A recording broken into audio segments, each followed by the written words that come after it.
ஒரு ஆலயம் என்று அங்கே காணப்படவில்லை. ஆனால் ஆலயம் காணப்படாத இடத்திலும் ஒரு மனுஷன், வேதம் சொல்லுகிறது, அவன் சீஷனாய் இருந்தான். ஒரு ஆமென் சொல்லுங்க பார்க்கலாம். அதமா சொல்லுங்க பார்க்கலாம். ஆமென். அதுதான் உண்மையான கிறிஸ்தவ வாழ்க்கை. அதுதான் உண்மையான கர்த்தர் மேல இருக்கிற பக்தி. நம்ம தள்ளி தள்ளி போகிறதல்ல, கர்த்தர் மேல இருக்கிற பக்தி. நாமே முன் வந்து அவர் சமூகத்தில் வந்து தங்கிறது, அவர் சமூகத்தை நோக்கி பார்ப்பதை கர்த்தர் விரும்புகிறார். உங்க பையனுக்கும் உங்க பொண்ணுக்கும் இல்லை ஞானம் வரணும், நேரத்தை எடுக்க தெரியுதுன்னா, ஆண்டவர் சமூகத்தில் அவர் பாதத்தை பிடிப்பதற்கு நாம நேரத்தை எடுக்கிறவர்கள் இருக்கணும். அடிக்கடி சொல்லுவேன், இந்த ஃபோனை நீ கொஞ்சம் தள்ளி வச்சுட்டா ஆண்டவரோட நெருக்கம் கொஞ்சம் நெருக்கமாக வரும். நீ ஆண்டவரை தள்ளி வச்சுட்டா ஃபோன் நெருக்கம் ரொம்ப பக்கத்தில் வரும். If you keep God in distance, your phone will be very close to you. If you keep your phone in distance, God will be close to you.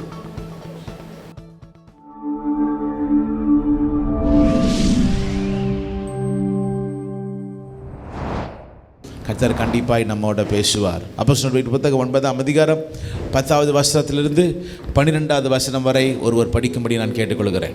தமஸ்குவிலே அனனியா என்னும் பேருள்ள ஒரு சீஷன் இருந்தான். அவனுக்கு கர்த்தர் தரிசனமாகி அனனியாவே என்றார். அவன் ஆண்டவரே, இதோ அடியேன் என்றான். அப்பொழுது கர்த்தர், நீ எழுந்து நேர்த்தெரு எனப்பட்ட தெருவுக்கு போய் யூதாவின் வீட்டிலே தர்சு பட்டணத்தினாகிய சவுல் என்னும் பேருள்ள ஒருவனை தேடு. அவன் இப்பொழுது ஜெபம் பண்ணுகிறான். அனனியா என்னும் பேருள்ள ஒரு மனுஷன் தன்னிடத்தில் வரவும் தான் பார்வையடையும்படி தன்மேல் கை வைக்கவும் தரிசனம் கண்டான்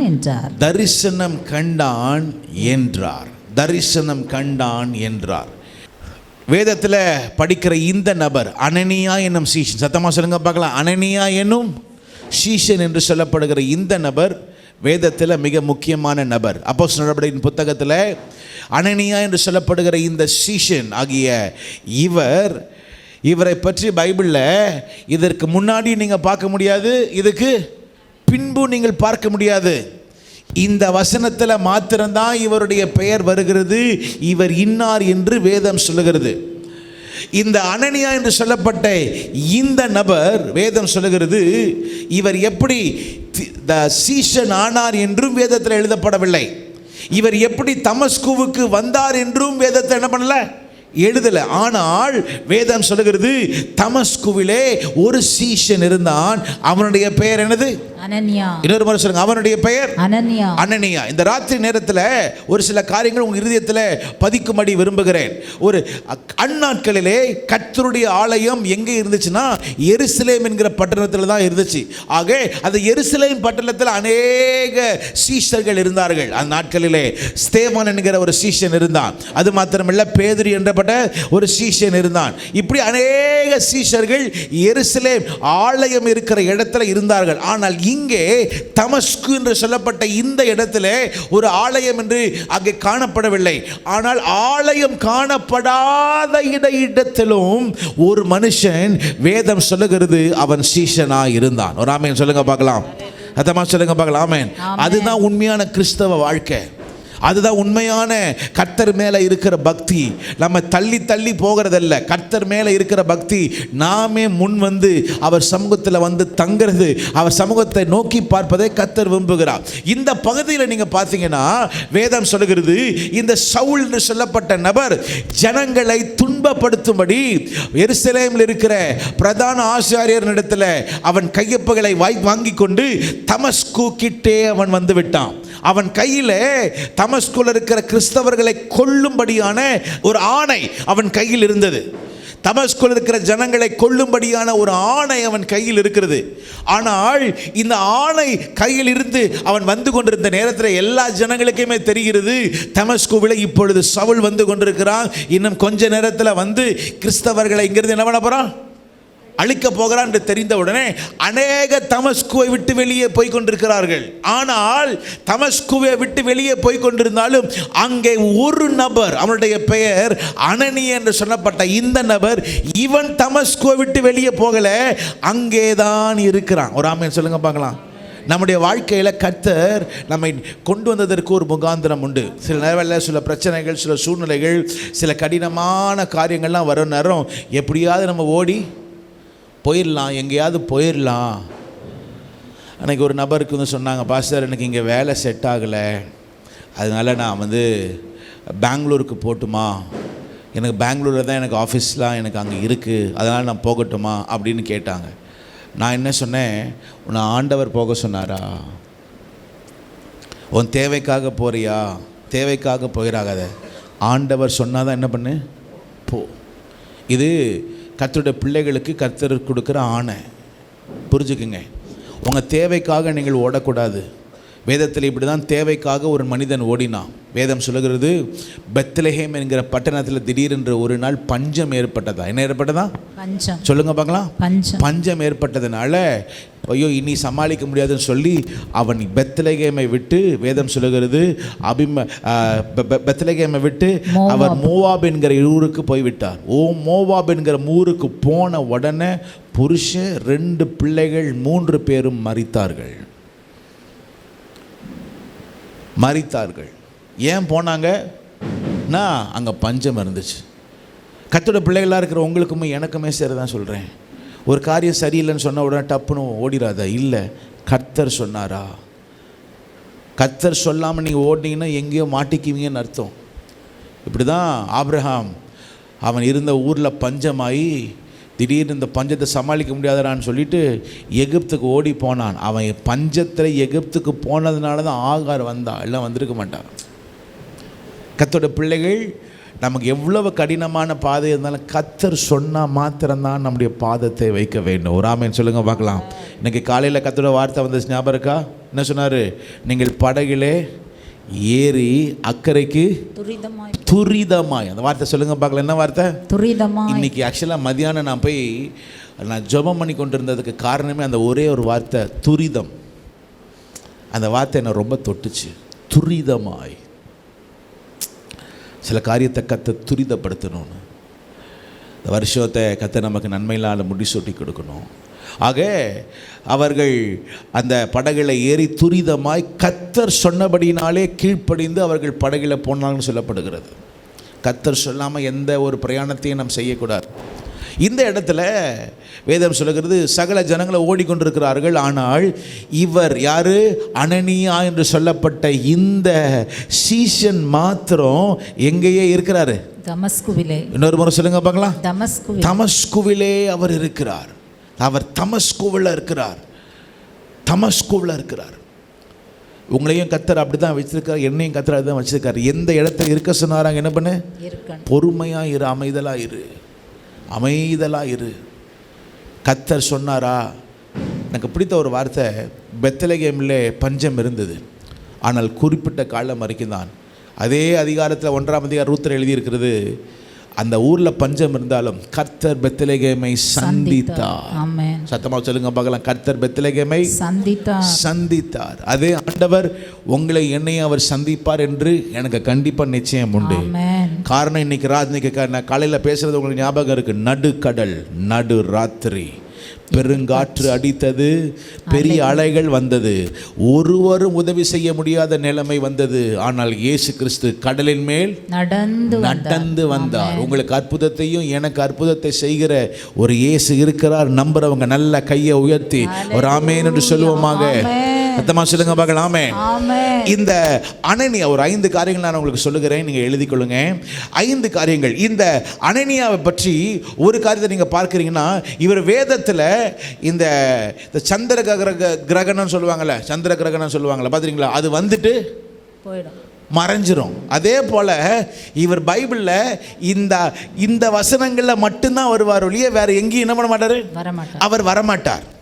இந்த இடத்துல மட்டும்தான் வருகிறார். இவரை பற்றி ஒரு வார்த்தை அங்கே எழுதியிருக்கிறது. என்ன எழுதியிருக்குன்னா, இந்த மனுஷர் யாரு? அனனியா என்று சொல்லப்பட்ட இந்த மனுஷரோ இவர் ஒரு சீஷன். சொல்லுங்க பார்க்கலாம், யாரு? சீஷன். இன்னொரு முறை சொல்லுங்க பார்க்கலாம், யாரு? சீஷன். இப்ப நான் உங்களை கேட்கிறேன், நீங்க யாரு? இயேசுவை நேசிக்கிறவங்களா, இயேசுவை வணங்குகிறவங்களா, இல்லை இயேசுவை தெய்வமாய் கொண்ட ஜனமா, அல்லது இயேசுனுடைய சீஷரா இருக்கிறீங்களா? இயேசுவின் சீஷர்கள். சத்தமா சொல்லுங்க. சீஷர்கள். சீஷர்களுக்கும் ஜனங்களுக்கு, விசுவாசிகளுக்கும் வித்தியாசம் இருக்கிறது. ஒரு சீஷனுடைய காரியம்னு நிறைய காரியம் இருக்கு. ஒரு 4 காரியம் மாத்திரம் நான் சொல்றேன், எழுதிக்கங்க. ஒரு சீஷன்னா யாரு? ஒரு சீஷன்னா எப்படி இருக்கணும்? இப்போ எக்ஸாம்பிள் நான் சொல்கிறேன். ஒரு பிஎஸ்சி ஒரு பையன் படிக்க போகிறான், ஒரு பையன் பிஎஸ்சி ஃபிசிக்ஸ் படிக்க போகிறான்னா, ஓகேவா, அதில் குவாலிஃபிகேஷன் சொல்லுங்கள் பார்க்கலாம். அவன் ஃபஸ்ட் என்ன முடிச்சிருக்கணும்? +2 முடிச்சிருக்கணும். +2 முடிச்சிருக்கணும். அப்புறம் ரெண்டாவது +2ல எந்த சப்ஜெக்ட் எடுத்துருக்கணும்? Maths biology. அவன் மாட்டினு காமர்ஸ் குரூப் எடுத்துகிட்டு ஹிஸ்ட்ரி ஜாகிரபி குரூப் எடுத்துட்டான்னு வச்சுக்கோங்க, எவனும் என்ன பண்ண மாட்டாங்க. அதே போல் ஒவ்வொன்றதுக்கும் ஒரு கேட்டகரி இருக்குது. அதே தேவன் இங்கே வார்த்தை அதுதான் சொல்லுகிறார். என்ன சொல்லுகிறார்? ஒரு சீஷனாக இருப்பதற்கு ஒரு சில தகுதிகள் இருக்குது. அதில் ஒரு 4 காரியம் மாத்திரம் சொல்லுகிறேன். முதலாவது, ஒரு சீஷன் எப்படி இருக்கணுமா? லூக்கா 9:23 இயேசுவை பின்பற்றுகிறவனாக இருக்க வேண்டும். எழுதிங்க பார்க்கலாம். இயேசுவை, வேதம் சொல்லுகிறது, ஒருவன் என்னை பின்பற்றி வர விரும்பினால் தன்னை தான் வெறுத்து தன் சிலுவையை எடுத்துக்கொண்டு அனுதினமும் என்னை பின்பற்ற கடவன். முதலாவது யாரை பின்பற்றணும்? கிறிஸ்துவை பின்பற்ற. யாரை பின்பற்றணும்? வேற எதையும் பின்பற்றிட்டு போயிடக்கூடாது. வேற எதையும் பின்பற்றக்கூடாது. நான் கொஞ்சம் ஸ்ட்ராங்காகவே பேசுகிறேன். நீ வேற யாரும் உனக்கு தலைவனாக இருக்கக்கூடாது. நம்முடைய தலைவன் யாரு? இயேசு கிறிஸ்து. அதமா சொல்லுங்க. இயேசு கிறிஸ்து. என் தலைவன் இயேசு கிறிஸ்து. ஆமென். என்னுடைய ஜீவன் என் இயேசு கிறிஸ்து. முதலாவது, நான் பின்பற்றுகிறவர் என் இயேசு. நான் பின்பற்றி போகிற நபர் யார் தெரியுமா? இயேசு கிறிஸ்து. ரெண்டாவது யார் தெரியுமா சீஷனாக இருக்கிறது? யோவான் 8:31. யோவான் 8:31 நான் உங்களுக்கு படிக்கிறேன். நீங்கள் என் உபதேசத்தில் நிலைத்திருந்தால் மெய்யாகவே எனக்கு என்னவா இருப்பீங்க? சீஷர்களாக இருப்பீர்கள். என்னவா இருப்பீங்க? சீஷர்கள். ரெண்டாவது, கர்த்தருடைய வசனத்தை, தேவனுடைய வசனத்தை நீங்கள் உள்ளே உட்கொண்டு தேவ வசனத்தின்படி உங்கள் வாழ்க்கை இருக்கும். உங்கள் வாழ்க்கை எதில் இருக்கணும்? தேவ வசனத்தில் இருக்கிறோம். அதுதான் என்னுடைய வசனம். என் உபதேசத்திலே நீங்கள் நிலைத்திருந்தால். இரண்டாவது, இயேசுவின் வார்த்தையிலே நிலை நிற்பார்கள். இரண்டாவது. மூன்றாவது, ஒரு சீஷன் யார்? லூக்கா 14:26. நல்லா கேட்டுக்க. லூக்கா 14:26. யாதொருவன் தன்னிடத்தில் வந்து தன் தகப்பனையும் தன் தாயையும் மனைவியையும் பிள்ளைகளையும் சகோதரனையும் சகோதரியையும் தன் ஜீவனையும் வெறுத்து விடாவிட்டால். என்னது? வெறுத்து விட்டாள். ஏன்ப்பா போடல? இங்கே இல்லையோ? அந்த வசனமே இல்லையோ? லூக்கா 14:26. லூக்கா 14:26. தன் பிள்ளைகளையும் தன் சகோதரனையும் தன் சகோதரியையும் தன் ஜீவனையும் என்னது? வெறுக்காவிட்டால் எனக்கு என்னவா இருக்க முடியாது? மூன்றாவது, ஒரு சீஷனுடைய தகுதி என்ன தெரியுமா? அவன் இயேசுவுக்காய் நன்மைகளையும் பெரிய காரியத்தையும் என்ன பண்ணணுமா? சொல்லுங்க. வெறுக்கணும். கடைசியாக எதற்கு உங்களுக்கு நீங்கள் விரும்பின காரியம் எதை வெறுத்தீங்க? ஆஃப்டர் ஆல், ஒரு வேளை சாப்பாடை வெறுக்க முடியுதா? இந்த சிறுகுடலும் பெருங்குடலும் அது சண்டை போட்டுக்கும், பார்த்தீங்களா? காலையில் மதியானம் ராத்திரி, காலைக்கு மதியானக்கும் நடுவுலையும் அப்பப்போ டீயையும் காஃபியும் கொடுத்து கொஞ்சம் கூட வயிறு நம்மளை கொஞ்சம் கூட என்னது ஃப்ரீயாக விடவே மாட்டான். ஒரு வேளை 2 வேளை உபவாசம் பண்ணி ஜெபம் பண்ணு. கர்த்தருடைய பிள்ளைகள் வெறுப்பதற்கு நீங்கள் கற்றுக்கொள்ள வேண்டும். நீங்கள் வெறுக்கலைன்னா நீங்கள் சீஷனாக இருக்க முடியாது. அதுவும் பைபிளில் போட்டிருக்கு, உன் உறவுகளை. இன்னைக்கு காலையில் நான் பேசினது உங்களுக்கு ஞாபகம் இருக்கும். 3 காரியங்கள் நான் பேசினேன். எத்தனை பேருக்கு ஞாபகம் இருக்குன்னு தெரியல. உன் வாழ்க்கையில் கர்த்தர் எந்த நன்மை, 3 நன்மைகளை கொடுப்பார். உறவுகளிலே நன்மை உண்டு. அடுத்தது உயர்வுகளிலே நன்மை கர்த்தர் கொடுப்பார். உழைப்பில் அவர் நன்மை கொடுப்பார். எந்த நன்மை கொடுத்தாலும் நீ கர்த்தருக்காக அதை ஒதுக்குவதற்கு நீ ஆயத்தமாயிடு. உறவுலாம் கூட சரி, புருஷ மனைவியுடைய அன்புலையுமே சரி, அவர் சொல்லுகிறார், நீ உபவாசத்திலும் ஜெபத்திலும் சில நாட்கள் உன் மனைவியோடு உன் புருஷனோடு சம்மதிக்க பண்ணும்படியாய் நீ உபவாசத்திலும் ஜெபத்திலும் நீங்கள் சற்று நாட்கள் பிரிந்திருக்க உறவுகளிலே கர்த்தர் எதிர்பார்க்கிற உச்சிதமான காரியங்கள். மூன்றாவது, ஒரு ஊழியக்காரர் ஒரு சீஷனுடைய தகுதி பார்த்திங்கன்னா, அவன் வெறுக்க கற்றுக்கணும். நான்காவது, வேதம் சொல்லுகிறது 28ஆம் அதிகாரம் 19வது வசனம், மத்தேயு எல்லாருக்கும் தெரிந்த வசனம், நீங்கள் புறப்பட்டு போய் சகல ஜாதிகளையும் சீஷராக்கி பிதா குமாரன் பரிசுத்தாவி நாமத்தினால் என்ன பண்ணுங்க, ஞானஸ்நானம் கொடுங்கள். நான்காவது ஒரு சீஷனுடைய தகுதி என்னன்னு கேட்டிங்கன்னா, இயேசுவின் வார்த்தையை தன் சுமந்து அதுக்கு கிரியை அவன் செய்வான். தேவனுடைய கிரியையை அவன் செய்வான். இதுதான் ஒரு நிறைய இருக்கிறது. ஒரு 4 காரியம் நான் உங்களுக்கு சொல்கிறேன். ஆக இந்த 4 காரியங்களையும் உடைய ஒரு நபராக இருந்தார். யாரு? அனனியா. சொல்லுங்க பார்க்கலாம்.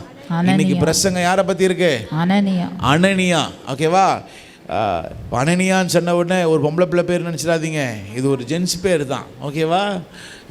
அனனியா என்று சொல்லப்படுகிற ஒரு தேவ மனுஷன். சரி, இந்த அனனியா என்று சொல்லப்படுகிற ஒரு 5 காரியத்தை நான் உங்களுக்கு சொல்லுகிறேன். நான் படித்தப்ப எனக்கு என் இருதயத்தில் அழகாய் என்னோட ஆண்டவர் சொன்ன வார்த்தையை நான் உங்களுக்கு சொல்லுகிறேன். அதே 9ஆம் அதிகாரம் 10வது வசனத்தை படிக்கும்படி கேட்டுக்கொள்கிறேன். 10வது வசனத்தை படிக்கும்படி கேட்டுக்கொள்கிறேன். தமஸ்குவிலே அனனியா என்னும் பெயருள்ள ஒரு சீஷன் இருந்தான். அவனுக்கு கர்த்தர் தரிசனமாகி அனனியாவே என்றார். அவன் ஆண்டவரே இதோ அடியேன் என்றான். நான் சொல்லுகிறதை எழுதிங்க பார்க்கலாம். தேவ தரிசனத்தையும் தேவ சத்தத்தையும் கேட்டவன் இந்த அனனியா. எழுதிங்க பார்க்கலாம். The sight and the voice of God. Sight and the voice of God. இது ரெண்டுத்தையும் ஒண்ணா வைங்கன்னா, இது ரெண்டுத்தையும் பிரித்து நான் சொல்றேன். சில ஜனங்கள், சில தேவ ஊழியர்கள் அவர்கள் தரிசனத்தை காண்பார்கள். சொல்லுங்க பார்க்கலாம், என்ன காண்பார்கள்? தரிசனத்தை காண்பார்கள். வேதம் சொல்லுகிறது, ஸ்தேவான் அவன் மரித்த பொழுது, அவன் மரிக்க தருவாயில் இருக்கும் பொழுது, அவன் வானத்திலே மனுஷகுமாரர் பிதாவினுடைய வலது பார்சத்தில் உட்கார்ந்து இருக்கிறதை அவர் தரிசனமா என்ன பண்ணாரா? கண்டான். பார்க்கிறது. அவன் பார்த்தான். யார் பார்த்தான்? ஸ்தேவான் அவன் பார்த்தான். இது ஒரு காரியம் இருக்கு. இன்னொரு காரியம் இருக்கு. அது வெறும் கேட்கறது மட்டும்தான். பைபிளில் போட்டிருக்கு, சாமுவேல் அவன் தூங்கி கொண்டிருந்தான். ஒரு தேவ ஆள் தூங்கிட்டு இருந்த பொழுது தேவன் அவனோட பேச என்ன சொல்கிறார்? சாமுவேலே சாமுவேலே என்று அவனை கூப்பிடுகிறார். அவன் என்ன பண்ணானா? சத்தத்தை. அப்ப இது 2 வேற காரியமா இருந்துச்சு. ஆனால் இந்த அனனியாவுக்கோ 2 ஒன்றா இருக்கிறது. என்னது? தேவ தரிசனத்தையும் பார்க்கிறார், தேவ சத்தத்தையும் கேட்கிறார். நான் 2 வருஷத்துக்கு முன்பதாக, போன வருஷம் நினைக்கிறேன், நான் பேச ஞாபகம் இருக்குன்னு நினைக்கிறேன். இந்த 2த்தையும் செய்கிற, 2த்தையும் பார்க்கக்கூடிய, 2த்தையும் தேவ சத்தத்தையும் கேட்கிற மனுஷனும் தேவனுடைய தரிசனத்தை பார்க்கிற 2மே இணைஞ்சு செய்கிற ஒரு ஆள் இருக்கிறாங்க. அவங்க பேர் என்னது? ஞான திருஷ்டிக்காரன். சொல்லுங்க. ஞான திருஷ்டிக்காரர். ஞான திருஷ்டிக்காரர். நடக்க போகிற சம்பவங்கள், நடந்த சம்பவங்கள் சகலத்தையும் அவர்கள் கண்களிலையும் பார்ப்பாங்க, காதிலையும் கேட்பாங்க. இந்த அனனியா என்று சொல்லப்பட்ட இந்த சீஷன் ஒரு ஞான திருஷ்டிக்காரனாக இருந்தாலும், வேதம் சொல்லுகிறது அவன் ஞான திருஷ்டிக்காரனாக இருந்தாலும் அவன் ஒரு சீஷன். ஒரு ஆமென் சொல்லுங்க பார்க்கலாம். நல்ல கையை உயர்த்தி சொல்லுங்க, ஆண்டவரே எனக்கும் பரலோக தரிசனங்களும் உங்க சத்தத்தை கேட்கணும். சத்தமா சொல்லுங்க பார்க்கலாம். தேவ தரிசனத்தையும் தேவ சத்தத்தையும் நான் கேட்கணும். இன்னொரு முறை சொல்லுங்க பார்க்கலாம். தேவ தரிசனத்தையும் தேவனுடைய சத்தத்தையும் நான் கேட்கணும். ஒரு ஆமென் சொல்லுங்க பார்க்கலாம். இன்னொரு முறை சொல்லுங்க பார்க்கலாம். ஆமென். நம்ம நினைக்கிறோம் தேவ தரிசனம், தேவ சத்தம் கேட்கும் பொழுது அதெல்லாம் என்னது பெரிய ஆட்களுக்கு தான் நடக்கும், நமக்கெல்லாம் நடக்கும். அப்புறம் நடக்காது. இந்த அனனியா என்று சொல்லப்பட்ட இந்த மனுஷன், இவருக்கு யாருன்னு, இவருடைய அப்பா பேர் இல்லை, அம்மா பேர் இல்லை, இவர் எப்படி தமஸ்குக்கு வந்தாருன்னு இல்லை, எங்க இவர் ரட்சிக்கப்பட்டாருன்னு இல்லை, யார் இவருடைய குருன்னு இல்லை. ஆனால் வேதம் இவரை பற்றி எதுவுமே எழுதப்படவில்லை. ஆனால் ஒன்று மட்டும் சொல்லியிருக்கிறது, இவர் ஒரு ஞான திருஷ்டிக்காரனாக இருந்தார். ஆமென். ஞான திருஷ்டிக்காரன். ஒரு வாழ்க்கை கர்த்தருக்காய் வாழணும். எனக்கு ஒரு ஆசை உண்டு. நான் ஆண்டவரை மரித்த பின்பு நான் பார்க்கிறத எனக்கு தெரியும், பார்ப்பேன்னு தெரியும். ஆனால் அதை விட முக்கியமாக நான் இருக்கும் பொழுதே நான் ஆண்டவரை பார்த்து அவரை தரிசிக்கணும்னு நான் விரும்புகிறேன். ஆமென். வேதம் சொல்லுகிறது, யோவான், அப்போஸ்தலனாகிய யோவான், கர்த்தருடைய பத்மோ தீவிலே கர்த்தருடைய நாளிலே நான் ஆவிக்குள்ளானேன்னு சொல்லி அவனுடைய ஆவி கர்த்தரோடு இணைந்து, பைபிளில் போட்டிருக்கு, இதுவரைக்கும் கண்ட இயேசு கிறிஸ்து, மார்பில் சாய்ந்த இயேசு கிறிஸ்து இப்பொழுது பார்க்கிறார். அக்கினி ஜுவாலையான கண்களுடையவர் தேவனா. சத்த வித்தியாசமாக இருக்கிறது. 7 பொன் குத்து விளக்கு நடுவில் உலாவி கொண்டு பிதாவினுடைய சிங்காசனத்தில் அவர் வலது பாசத்தில் உட்கார்ந்து இருக்கிற இயேசு கிறிஸ்துவை பார்த்த உடனே வேதம் சொல்கிறது, செத்தவனை போல நான் விழுந்தேன். ஆண்டவரிடத்தில் கேளுங்க, ஆண்டவரே நான் உம்முடைய தரிசனத்தையும் உங்கள் சத்தத்தையும் கேட்கணும். ஆமென். உங்கள் தரிசனத்தையும் நீர் என்ன சொல்ல விரும்புகிறீர், மணிக்கணக்கில் உட்காரணும். நான் 2 காரியம் இருக்குது. உங்கள் பிள்ளைங்களுக்கு எத்தனை பேருக்கு பிள்ளைங்க இருக்கிறாங்க? இருப்பாங்க, நிறைய பேருக்கு இருப்பாங்க. அவன் கேட்குறேன், பிள்ளைங்களை படிக்க வைக்கிறீங்கள, இந்த பிள்ளைங்களை நீங்கள் படிக்க வைக்கிற நேரத்தில் இந்த பிள்ளைங்களுக்கு ஃப்ரீ டைமில் இவங்களை படிக்க வைப்பீங்களா, இல்லைன்னா இந்த பிள்ளைங்களுக்கு நீங்கள் நேரத்தை எடுக்க படிக்க சொல்லி கொடுப்பீங்களா? நேரத்தை எடுத்து எல்லா வேலையும் பார்த்துட்டு அந்த கொஞ்சம் நேரம் ஃப்ரீ டைம் இருக்குல்ல, இப்போ படுறா, ஹிஸ்ட்ரி படுறா, இங்கிலீஷ் படுறா, மேத்ஸ் படிக்கிறா அப்படின்னு சொல்லுவீங்களா? என்ன பண்ணுவீங்க? ஃப்ரீ டைமில் படிக்க வச்சா என்ன மார்க் வாங்கணும்னு உங்களுக்கு தெரியும்.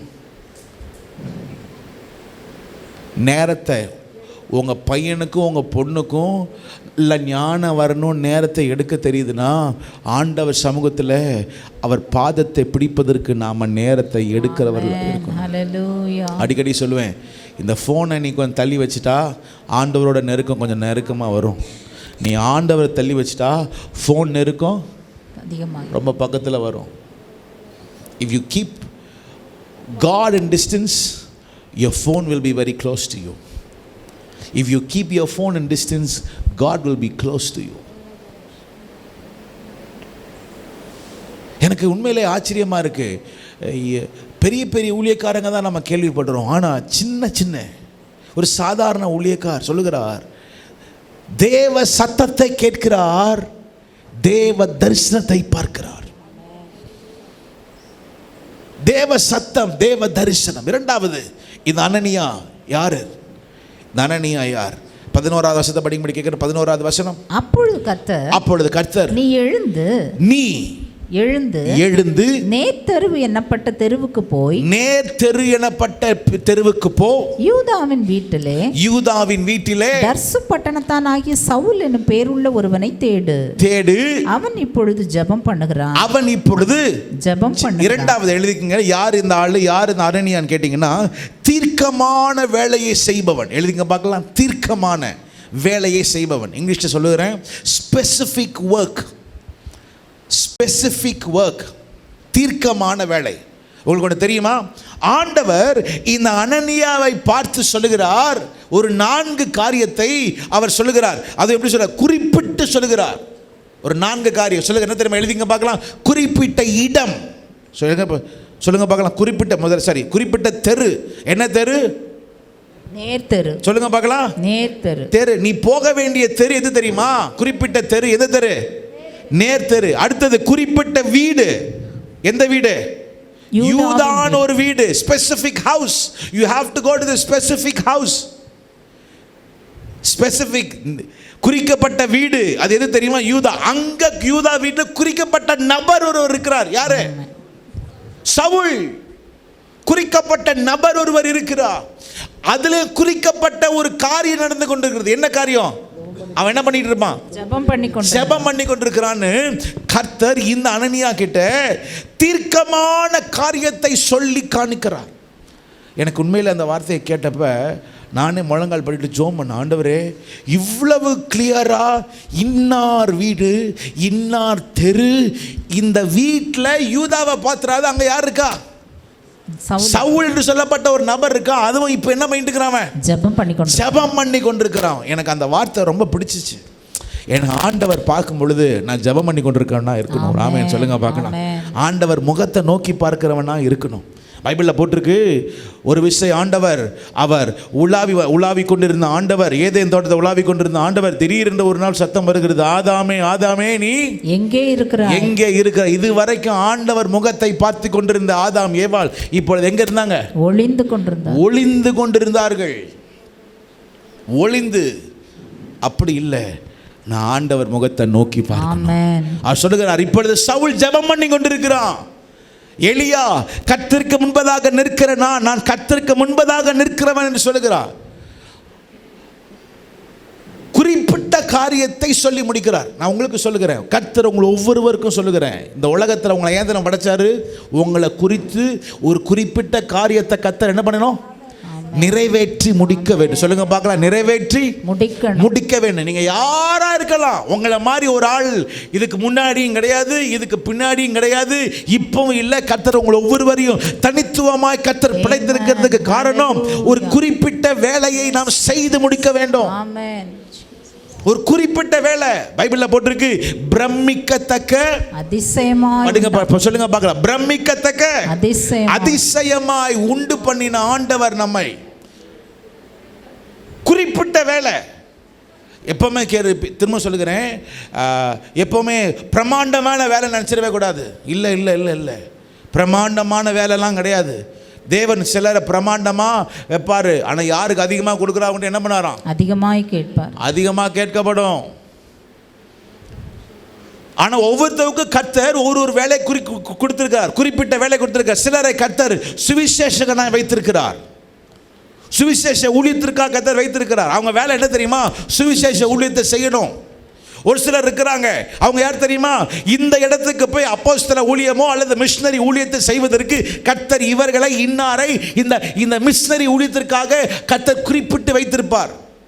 ஒரு சிலர் இருப்பாங்க பைபிள்ல நம்ம பார்க்கிறோம்ல, வனாந்தரத்தில் இருந்த யோவான் ஸ்நானகன். இவன் எங்க இருக்கணும்? வனாந்தரத்துல தான் இருக்கணும். அது எப்படிப்பட்ட ட்ரெஸ் போட்டிருக்கணும்? ஒட்டக மயிருடைய ட்ரெஸ் போட்டிருக்கணும். உன் வேலை இதுதான் உன்னுடைய காரியங்கள், இதை தான் நீ செய்து முடிக்கணும். எனக்கு தெரியும் ஒரு பாஸ்டர்,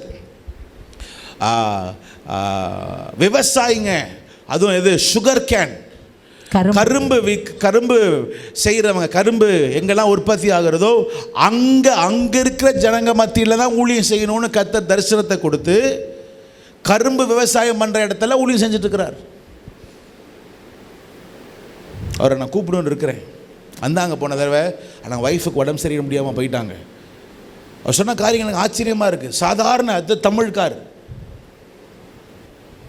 பைபிளில் போட்டிருக்கு, ஒரு கையில் விதையை வைத்து கொண்டு ஒரு மனிதன் இருந்தான்.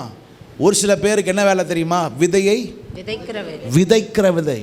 அதான் பைபிளில் பவுல் விதைத்தான், அப்பல்லோ நீர் பாய்ச்சினான். சிலருக்கு கர்த்தர் அதுதான் உன் குறிப்பிட்ட வேலை,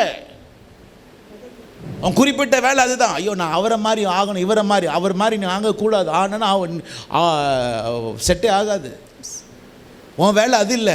நான் அனனியாவுக்கு சொல்ல, அனனியாவே நீ தமஸ்குல இருக்கிற, ஆனாலும் நீ குறிப்பிட்ட ஒரு தெரு இருக்கு, குறிப்பிட்ட ஒரு வீடு இருக்கு, குறிப்பிட்ட ஒரு நபர் இருக்கார், குறிப்பிட்ட ஒரு காரியம் நடந்து கொண்டிருக்கிறது. நீ அங்கே போய் நான் உனக்கு ஒரு காரியத்தை செய்ய வேண்டும். பெரிய கூட்டம் இல்லை, ஒரே ஒரு நபர். இந்த நாட்களில் தேவ சத்தத்தை கேட்டு ஒரு நபருக்கு சொல்லக்கூடிய நபர்களாய் நான் இருக்கணும்னு நான் விரும்புகிறேன். ஒரு நபருக்கு சொல்லுகிற சத்தம். டைம் ஆகிறது. மூன்றாவது 13வது வசனத்தை படிக்கும்படி கேட்டுக்கொள்கிறேன். 9ஆம் அதிகாரம் 13ஆம் வசனத்திலிருந்து 15ஆம் வசனம் வரை. அதற்கு அனனியா, ஆண்டவரே, இந்த மனுஷன் எருசலேமில் உள்ள உம்முடைய பரிசுத்தவான்களுக்கு எத்தனையோ பொல்லாங்குகளை செய்தான் என்று அவனை குறித்து அநேகரால் கேள்விப்பட்டிருக்கிறேன். நான் அநேக காரியங்கள் நான் கேள்விப்பட்டிருக்கிறேன். இங்கேயும் போதும். ஆண்டவர் சொல்றாரு, நீ எங்க போ? தமஸ்குல எந்த ஒரு நேர்த்தெருவுக்கு போ. சொல்லுங்க எந்த, சொல்லுங்க பார்க்கலாம். நேர்த்தெருவுல யார் வீடு? யூதாவின் வீடு. அங்க யார் இருப்பா? சவுல் என்கிறவன். அவன் என்ன பண்ணிட்டு இருக்கான்? ஜெபம் பண்ணி கொண்டிருக்கான் அப்படின்னு சொல்றாரு. உடனே அனனியாவுக்கு தெரியுது, இவரா யாரு? சவுலா? ஆஹா, இவன் ரொம்ப டேஞ்சரான ஆளாச்சு. நான் கேள்விப்பட்டதெல்லாம் என்னது? டேஞ்சரான காரியமாச்சு. ஆனால் ஒன்று சொல்லட்டுமா, மனுஷன் பார்வையில் அது இருக்கலாம், ஆனால் கர்த்தர் எதையும் மாற்ற வல்லவராக இருக்கிறார். ஹல்லேலூயா. எதற்காக சொல்கிறேன்? நீ அறியாத இடத்துல, அறியாத நபர்கள், அறியாத வேலைகள், அறியாத காரியத்தை கர்த்தர் செய்து முடிக்கிறதுக்கு அவர் வல்லவராய் இருக்கிறபடினாலே தேவன் நம் மூலமாய் அதிசயங்களை செய்ய பண்ணுகிறார். மூன்றாவது இவனிடத்தில் ஒரு காரியம் என்னதுன்னா, ஆபத்தான வேலையை செய்யும்படியாய் கர்த்தர் இவனிடத்தில் சொன்னார். என்ன வேலை? ஆபத்தான வேலை. இங்கிலீஷில் சொல்லட்டுமா? Sensitive work. Sensitive work. உங்களிடத்தில் என்னிடத்தில் ஆண்டவர் நம்பி சில காரியத்தை கொடுத்துருக்கிறார், அதை சரியாய் செய்து முடிக்க வேண்டும். ஒரு ஆமென் சொல்லுங்க பார்க்கலாம். கண்டிப்பாக அவர் கேட்ட காரியம் வேற.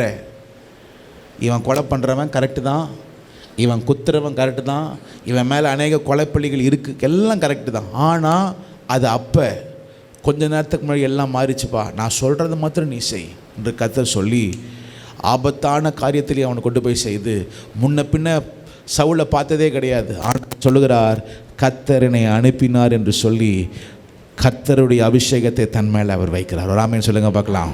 அந்த மாதிரி சொல்லுங்க பார்க்கலாம். ஆமென். நான்காவது 17வது வசனத்தை படிக்கும்படி கேட்டுக்கொள்கிறேன். 17, 18. அப்பொழுது அனனியா போய் வீட்டுக்குள் பிரவேசித்து அவன் மேல் கையை வைத்து. யார் மேல் கையை வைத்து? சவுல் மேல். நல்லா கேட்டுக்கங்க, சவுலின் மேல் கையை வைத்து. சகோதரனாகிய சவுலே, நீ வந்த வழியிலே உனக்கு தரிசனமான இயேசுவாகிய கர்த்தர், உனக்கு தரிசனமாகிய இயேசுவான கர்த்தர் நீ பார்வை அடையும் படிக்கும் பரிசுத்த ஆவியினாலே நிரப்பப்படும் படிக்கும் என்னை அனுப்பினார் என்றார். என்னை அனுப்பினார். அடுத்த வார்த்தை எல்லாரும் சேர்ந்து படிங்க பார்க்கலாம். எல்லாரும் சேர்ந்து 18வது வசனத்தை, உடனே அவன் கண்களில் இருந்து மீன் செதில்கள் போன்றவைகள் விழுந்தது. போதும். நான்காவது, இந்த அனனியா பார்க்க ஒரு சீஷன், முன்ன பின்ன இவரை பற்றி எதுவும் தெரியல. ஆனால் இவர் கையை வச்ச உடனே அதிசயம் நடக்குது, அற்புதம் நடக்குது, காரியங்கள் நடக்குது. ஒரு ஆமென் சொல்லுங்க பார்க்கலாம். நான்காவது, அற்புதங்கள் நடத்துகிற மனுஷனாக இருந்தான். Science and wonders. Science and wonders. இன்னைக்கு ராத்திரி நேரத்தில் நீங்கள் போகிறீங்க, வீட்டுக்கு போகிறீங்க. வேதம் சொல்லுகிறது, சவுலுடைய வாழ்க்கையில் ஒரு காரியம் மூடப்பட்டிருந்தது. என்னது? கண்கள். சொல்லுங்க. கண்கள். அவனுடைய கண்கள் மூடப்பட்டிருந்தது. தேவ மனுஷன் வருகிறார், ஜெபிக்கிறார், கண்ணிலிருந்து ஒரு செதில் போகிறது, மீண்டும் அவனுக்கு பார்வை வருகிறது. சிலருடைய வாழ்க்கையில் கயிறுனால கட்டப்பட்டிருக்கிறது. உன் கயிறுனால கட்டப்பட்டிருக்கிறதுனால உன்னால செய்ய முடியல. சிலருடைய வாழ்க்கையில் கால்கள் கட்டப்பட்டிருக்கிறது, சங்கிலியினாலே, இரும்பு தாழ்பாள்களினாலே கால்கள் கட்டப்பட்டிருக்கிறது. பைபிளில் போட்டிருக்கு, யோசேப்பை இரும்புனாலே அவனுடைய உயிர் அவனுடைய ஜீவன் கட்டப்பட்டிருந்துச்சான். கால்கள் கட்டப்பட்டிருக்கிறது, கைகள் கட்டப்பட்டிருக்கிறது, கழுத்து கட்டப்பட்டிருக்கு, கண்கள் கட்டப்பட்டிருக்கு. சிலருடைய வாய் அது கட்டப்பட்டிருக்கிறதுனால ஊமையனாய் இருக்கிறானா. ஆனா இன்னைக்கு ராத்திரி சொல்லுகிறேன், கர்த்தருடைய மகிமை உன் மேல இறங்கினா போதும், உன் கண்கள் இருக்கிற செதில்கள், பார்க்க கூடாத காரியங்களை கர்த்தர் இனி கர்த்தருக்காய் பார்க்கும்படியாய் கர்த்தர் செய்ய வல்லவராக இருக்கிறார். ஒரு ஆமென் சொல்லுங்க பார்க்கலாம். அதுக்கு தேவை ஒரு பெரிய ஊழியக்காரர் இல்லைங்க, அதற்கு தேவை ஒரு சீஷன். ஒரு சீஷன். நானே இன்னைக்கு ஜெபம் பண்ண, ஆண்டவரே என் கண்ணில் செதில் இருக்கு மாதிரி எனக்கும் தெரியுது, அவருக்கு மட்டும் தெரியுது, எனக்கெல்லாம் ஒன்றுமே அப்பப்போ தெரியுது, ஆனால் அப்பப்போ தெரிய மாட்டுது. எனக்கு ஏதாவது செதில் தான் இருந்தால் எடுத்து போடுங்க ஆண்டவரே. உண்மையிலே நானே ஜெபம் பண்ணேன், ஒரு சின்ன பையன் மாதிரி நானும் தான் ஜெபம் பண்ணேன். ஏன்னா இவரை பற்றி எழுதியிருக்கிறது, இவர் எதை பார்த்தாரா? தரிசனத்தையும் பார்த்தார், சத்தத்தையும் கேட்டார். தேவ சத்தத்தையும் கேட்கிறார். கையை வைக்கிறாரு, வச்சோன்னா சொல்றாரு, அவன் கண்ணில் இருக்கிற செதில் டப்புன்னு போகுது. தேவ வல்லமையுடைய ஒரு தேவ மனுஷனாக இருக்கிறார். ஒரு ஆமென் சொல்லுங்க பார்க்கலாம். கடைசியாக ஐந்தாவது அதற்கப்புறம் இதுக்கப்புறம் இந்த அனனியா பற்றி என்ன எழுதியிருக்கு? சொல்லுங்க. அதுக்கப்புறம் ஒன்றுமே இல்லை, ஒன்றுமே கிடையாது. ஐந்தாவது மிக முக்கியமானது, தன்னை மறைத்து கொண்ட ஊழியக்காரனாக இருந்தான். எனக்கு ரொம்ப பிடிச்சமான வார்த்தை அதுதான், தன்னை மறைத்து கொண்ட ஊழியக்காரன். He hid himself in the secret place. போன வாரம் தானே பேசினாங்க. போன வாரம் எத்தனை பேர் வந்தீங்களோ தெரியல. பாஸ்டர் ஏசுதாஸ் அவங்க பேசும்பொழுது சொன்ன வார்த்தை உங்களுக்கு ஞாபகம் இருக்கும். எலியா ஒரு பெரிய தீர்க்கதரிசி, ராஜா நடுங்கிறார், வானத்திலேருந்து அக்கினி வருது, மழை வருது. ஆனால் கர்த்தர் சொல்கிறார், இதெல்லாம் வர்றதுக்கு முன்னாடி நீ சூரியச்செடியில் போய் என்ன பண்ணு, நீ போய் ஒளிஞ்சுக்கோ, உன்னை போய் என்ன பண்ணுக்கோ, மறைத்துக்கொள், ஹைட் யுவர் செல்ஃப். தேவனுக்காய் பெரிய காரியம் செய்யணும்னா முதல்ல உன்னை மறைச்சிக்கோ. உன்னதமானவருடைய மறைவில் இருக்கிறவன். நான் யாருக்கோ சொன்னேன், யாருக்குன்னு சொல்லி தெரியல, உன் முகத்தை காமிச்சிடாத வெளியே. பைபிளில் போட்டிருக்கு, மரியாள் கர்ப்பவதி ஆன உடனே தன்னை மறைத்து கொண்டாள். தன்னை மறைத்து கொண்டாள், இருதயத்திலே வைத்து சிந்தனை பண்ணி. வார்த்தை தேவன் சொன்ன வார்த்தைகள் எல்லாம் இருதயத்தில் இருக்கு. ஆனால் தன் முகம் வெளியே தெரியாதபடி தன்னை மறைத்து கொண்டாள். நீங்கள் எந்த அளவுக்கு நீங்கள் உங்களை மறைச்சிக்கிட்டு கத்தர் முகத்தை நோக்கி பார்க்குறீங்களோ அந்த அளவுக்கு கத்தர் உங்களை எடுத்து பயன்படுத்துவார். அதனால தான் போட்டிருக்கு, உன் அறை வீட்டுக்குள் பிரவேசித்து கதவை பூட்டி அந்த ரங்கத்தில் பார்க்கிற உன் பிதாவினிடத்துல நீ ஜெபம் பண்ணு. அந்த ரங்கத்தில் பார்க்கிற உன் பிதா உனக்கு வெளியரங்கமாய் பதிலளி. அப்படின்னு அர்த்தம் என்னன்னா, உன்னை போய் மறைச்சிக்கோ. எதில் மறைச்சிக்கோ? அறை வீட்டுக்கு, மறைவில் மறைச்சிக்கோ. மறைவில் மறைத்துக்கொள். உங்களுக்கு ஒன்று தெரியுமா, இவர் பெருசாக ஒன்றும் செய்யலை. ஆனால் இவர் செய்த காரியம்தான் பைபிளில் 13 புத்தகங்களை எழுதக்கூடிய ஒரு அப்போஸ்தலனாகிய பவுலை உண்டாக்கினார். புதிய ஏற்பாட்டில் சபை ஸ்தாபிக்கும்படியாய் கத்தர் ஏற்படுத்தின உன்னத பாத்திரமாய் கத்தர் பவுலை உண்டாக்கினதற்கு காரணம் ஒரு மறைமுகமான ஒரு அனனியாவை கத்தர் வைத்தார். ஆனால் பைபிளில் பார்த்தீங்கன்னா அவனை ஞானதரிசின்னு என்ன பண்ணல, சொல்லலை. கடைசி வரைக்கும் அவர் எப்படி தெரியுமா இருந்தார்? ஒரு சீஷனாக இருந்துட்டு போனார். அதை தான் கத்தர் எதிர்பார்க்குறார். நானே சொல்கிறேன், ஐ வாண்ட் டு பி ஒரு சீஷன். அதை விட ஒரு பெரிய பாக்கியம் ஒன்றும் இல்லை. கத்தர் நம்மோடு அவர் பெரிய காரியங்களை அவர் செய்வார். ஒரு ஆமென் சொல்லுங்க பார்க்கலாம். அவர் எழுதியிருக்கலாமா?